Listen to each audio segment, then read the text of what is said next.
长发村黄洛瑶寨村子已经有几千年的历史了。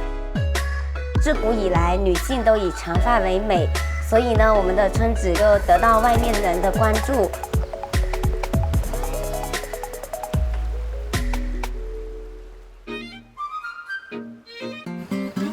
我叫潘永燕，我是黄洛瑶寨土生土长的女孩。我们这里有200多名女性。很多时候啊，那些游客过来，走在村子里啊，或也都是想来了解一下我们这个养发的奥秘。因为我们从小都用那个自己发酵的淘米水来洗头，所以呢，到了80岁也不会有白头发。那我们会加入一些草药啊、柚子皮啊、茶麸啊一起煮开。一般我们都是3天洗1次头。我的头发有1.6米长，具体有多重也不太清楚，可能也有1-2斤这样吧。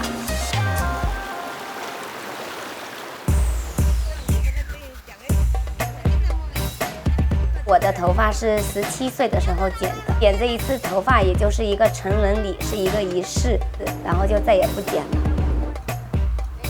盘另外一种发型的时候就会加进去。那么还有一种就是生小孩的，也就是当了妈妈的，那么他就必须盘2把头发，一把是成人的时候剪下来的，还有一把就是平时梳洗掉落出来然后积累成的，2把头发都要加进去盘到自己的头上，盘出一个发髻在前额那里，代表着小孩的意思。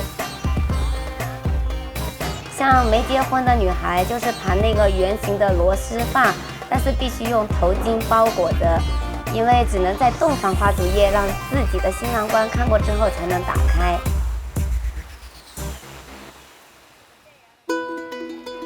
3000多年前就有这个留长发的习惯了。在我们姚家，我们觉得长发是神圣的，那它就应该是一个民族的文化。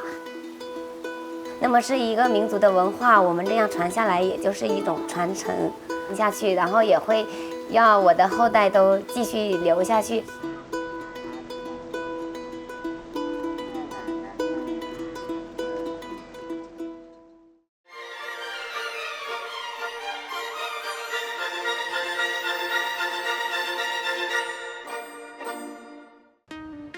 A 2-hour boat ride off the coast of Colombia is an island, the most densely populated island on Earth.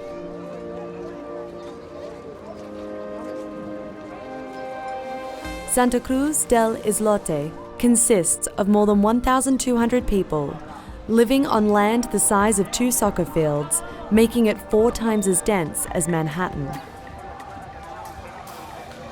On the island is a school that runs up to the 10th grade, 2 shops and 1 restaurant. There is no steady supply of water and a sole generator that only runs for 5 hours per day. There are no police, but there isn't much need for them, as everyone on the island knows each other. 150 years ago, the island was primarily uninhabited and was sometimes used by local fishermen as a place to rest and take shelter during storms. Gradually, some fishermen came to build their homes here. These were the grandparents and great-grandparents of the current generation of residents. Despite the close living quarters, inhabitants on the island say they wouldn't give up their peaceful existence for anything, not even a little more room.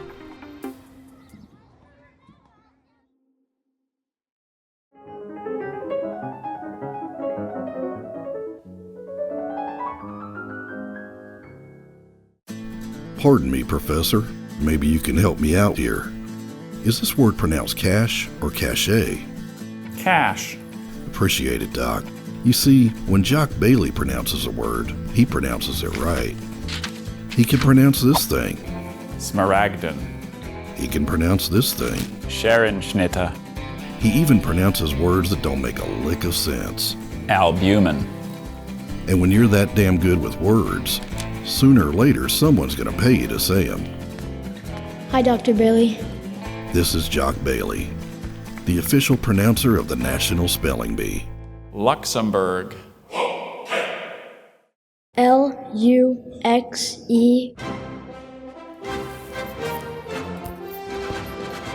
Gala. Sherbet. Gyro. GIF.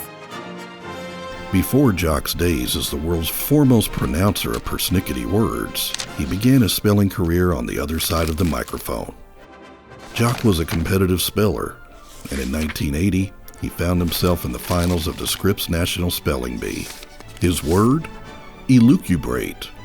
So he said, ELUCUBRATE, and it means to burn the midnight oil, to study all night. and with those 10 letters, Jock became a champion. 23 years later, Jock had elucubrated all the way to the big show. Propiophenone, Roquefort, pyroclastic. Can I please have the definition? But sometimes, even Jock's meticulous pronunciations don't tell the whole story. English words are not always spelled as they sound. One thing that makes English words really hard to spell is the schwa. The schwa is that like in butter or unutterable. The Y in syringe, the A in balloon, the O in freedom. They all sound the same spoken out loud. A speller's nightmare. The longer and weirder a word is, the easier it is to spell. Take the state fish of Hawaii, the humahumanuku nuku apua'a.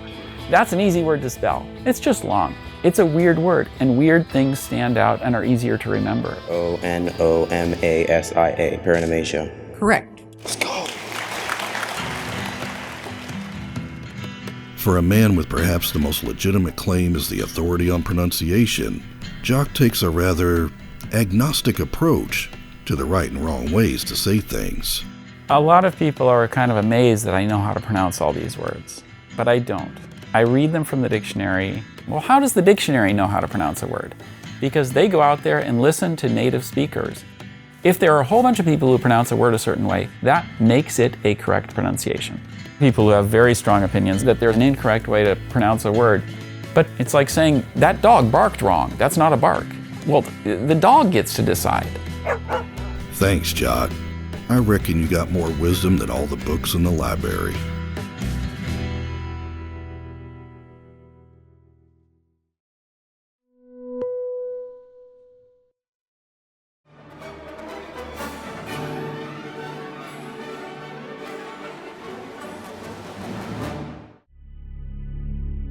In a world where cat videos and memes rule the feeds, one media company will rise above the noise. This is Great Big Story. Okay, Red, that was great. Thank you. You got it? Yeah, that was great. Cool. You can stop speaking like that now, though. What do you mean?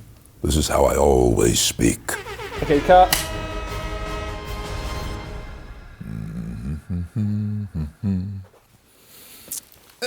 My name is Red Pepper. I'm a voiceover artist.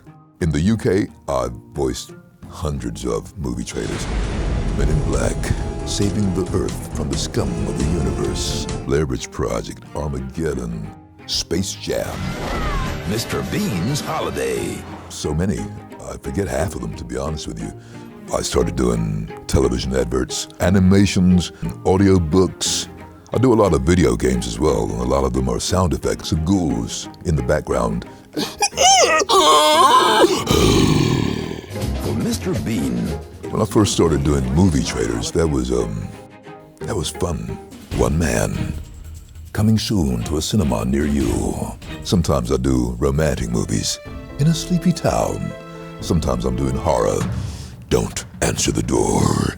You gotta use your voice. You gotta raise it sometimes, and you gotta take it to the depths. Very occasionally I get recognized, but generally no.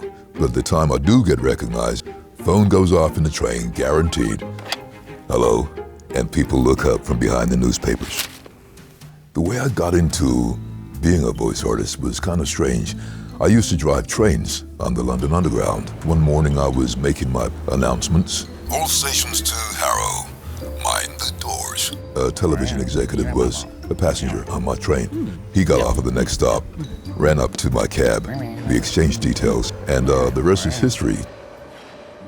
I've had some strange experiences as a voice artist. I was doing a trailer for Jurassic Park, The Lost World. Steven Spielberg movie, and kindly they chose me to do the voice in the UK. Something is coming. Something big. And as I said that, a voice in my headphones said, "Wow, that's a great voice." And I didn't recognize it was Steven Spielberg. He was listening in from the States into London. Well, I swore, I said, "Who the is that?" Everybody went crazy in the studio. "Shh, no, it's Spielberg, oh, sorry." I appreciate what I do. I'm still meticulous about what I do. I'm still proud of what I do. I really don't look at it as a job. I'm having fun. It really is a cool job. It's got to be up there with one of the coolest jobs on the planet. Right, you got it? Cool. I'm out of here. Ooh, that's a wrap.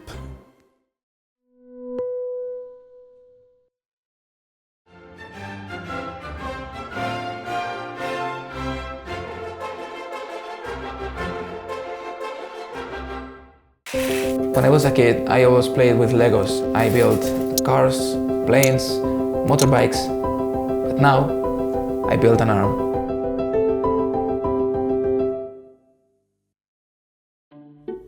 Meet David Aguilar. My name is David Aguilar. I am from Andorra and I'm 18 years old.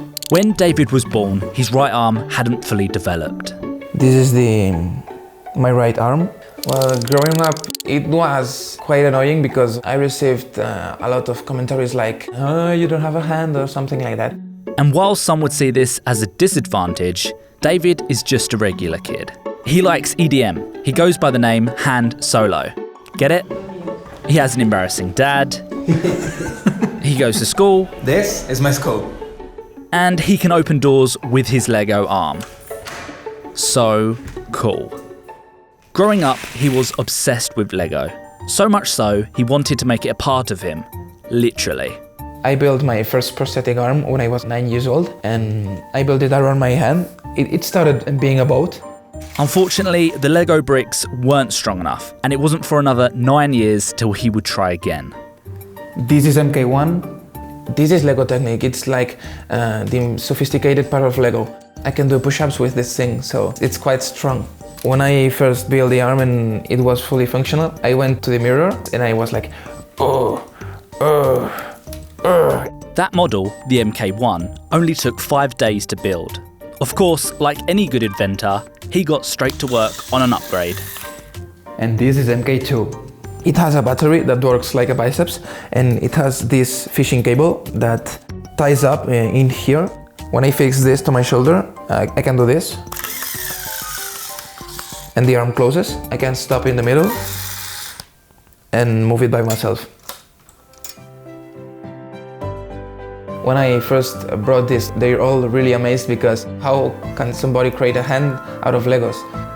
I was a normal guy, and when I built the arm, everyone was like, "You're awesome, you're really smart." They told me they are really proud to be my friends. It's amazing.